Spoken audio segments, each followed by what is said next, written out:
Bonjour Arnaud, et donc dans ton exploitation, pour que tu nous présentes un petit peu ta relation avec le conseiller Alsony.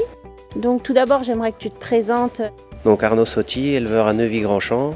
J'exploite 150 hectares, je fais véler environ 95 mères. Ma période de vélage est de décembre à février. Je vends tout maigre, broutard et laitonne. Les vaches aussi, quelques-unes sont engraissées. Aujourd'hui, tu utilises les services d'Alsony, tu es accompagné par ton conseiller. En résumé, sur l'année, ça se passe comment? Ça se passe très bien. J'ai une grande confiance en lui. On pratique la pesée des petits veaux au mois de mars, après en fin d'année sur les 18 mois, et après quand mes vaches sont rentrées, on regarde l'alimentation. Tu as pris le service alimentation à la carte depuis combien d'années, et qu'est-ce que tu recherchais à la base? Qu'est-ce que ça t'a apporté? Déjà au début, quand je me suis installé, j'avais pas mal de problèmes, déjà au niveau des vélages, au niveau des diarrhées. Donc après on a déjà regardé au niveau des vélages, et puis ensuite on est passé à l'alimentation, et depuis que l'alimentation est équilibrée, j'ai des meilleurs résultats. Ton conseiller, c'est Arnaud Godard, donc il t'a apporté depuis ton installation, donc il y a 20 ans déjà, génétiquement une amélioration, je pense que tu peux constater. Est-ce que tu peux nous en dire plus sur la génétique de ton cheptel?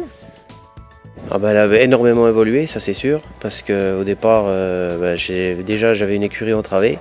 Donc déjà pour faire véler les animaux, il n'y a rien à voir avec la stabulation que j'ai aujourd'hui. Les premières années, j'étais environ autour de 10 césariennes. Aujourd'hui, je suis redescendu à 3-4 quoi.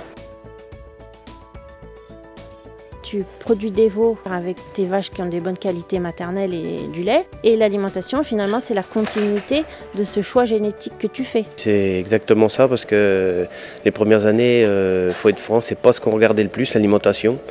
Aujourd'hui, on regarde ce qu'on récolte, parce qu'on s'aperçoit que l'herbe, c'est une qualité énorme, parce que ce qu'on achète, c'est du tourteau, donc ça coûte. Mais aujourd'hui, quand on a des fourrages de bonne qualité, ça se retrouve à l'autre bout, quoi. Les rations type qu'Arnaud te compose sont faites de quelle matière première?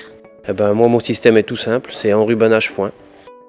Donc j'ai une mélangeuse, donc après j'ai plusieurs sortes d'enrubanage, donc ce qui me permet de les mélanger.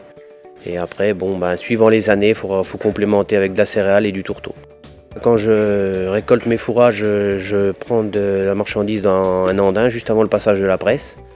Après que je mets au congélateur, au mois d'août, mon technicien m'appelle savoir si j'ai récolté, et après il envoie analyser. Et après, suivant les analyses, en fin d'année, il refait le récapitulatif du nombre d'animaux, des catégories, et il équilibre les rations. Et il utilise aussi ton stock fourragé? Je lui donne tout le nombre de bottes d'enrubanage, la date de récolte, le nombre de bottes de foin. Et après, avec ça, il essaye de faire au mieux. Moi, je suis technicien Alsony depuis l'année 2000.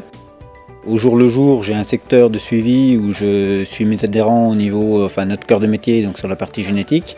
Et puis, depuis les années 2015 à peu près, où j'ai commencé de m'intéresser un petit peu à la partie alimentation.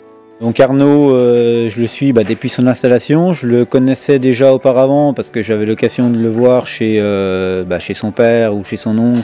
Donc ça fait une vingtaine d'années qu'on se connaît. On a commencé au départ de travailler déjà sur le volet génétique, où il avait repris un cheptel où il y avait quand même assez de grains de viande et des veaux qui naissaient relativement lourds avec des soucis de vélage, plus il vous l'a dit tout à l'heure, le fait qu'il soit en étable entravé où ça se préparait non plus pas forcément très bien. Donc on a travaillé vraiment sur le volet qualité maternelle, aptitude au vélage et puis en même temps l'allaitement.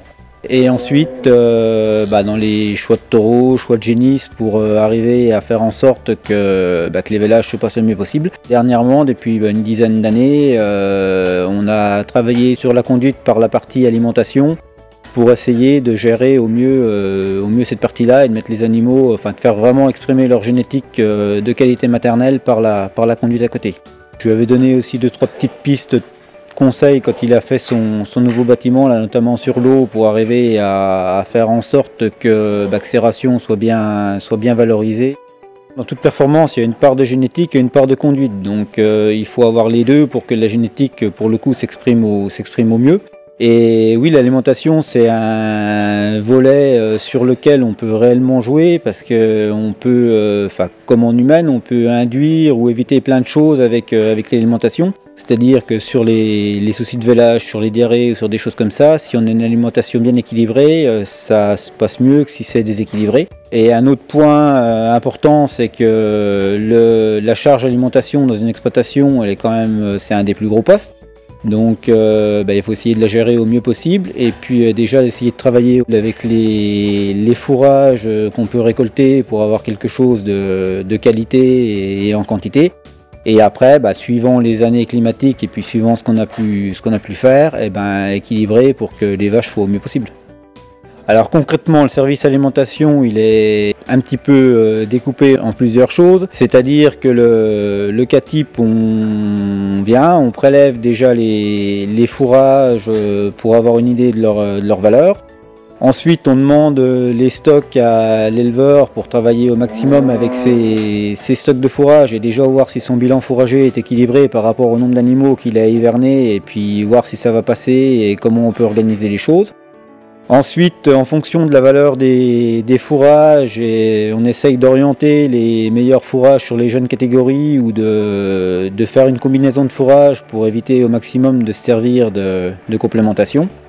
Et puis après, en fonction de la valeur de ces fourrages, après on sait qu'on a des critères zootechniques à atteindre pour que les animaux soient bien. Donc après on met la complémentation qu'il faut en face.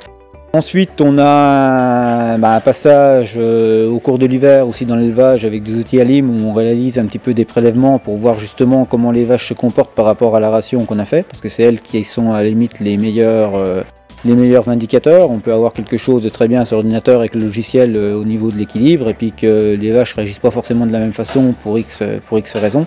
Donc ces outils nous permettent de voir un petit peu comment elles se comportent.